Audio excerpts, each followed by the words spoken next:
అంటే ఆడదానికి శత్రువు కాదు అని, అత్త గుండెలోన కూడా అమ్మ ఉన్నదని, బొమ్మలాట ఆడుతున్న బ్రహ్మరాతలని మార్చి రాసి చూపుతున్న మానవత్వమిది.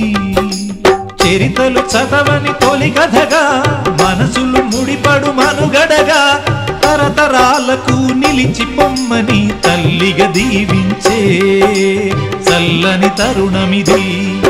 అనురాగమే మంత్రంగా, అనుబంధమే సూత్రంగా, మమత కొలువులో జరుగు పెళ్లికి మంగళ వాయిద్యం పలికింది ఆహ్వానం.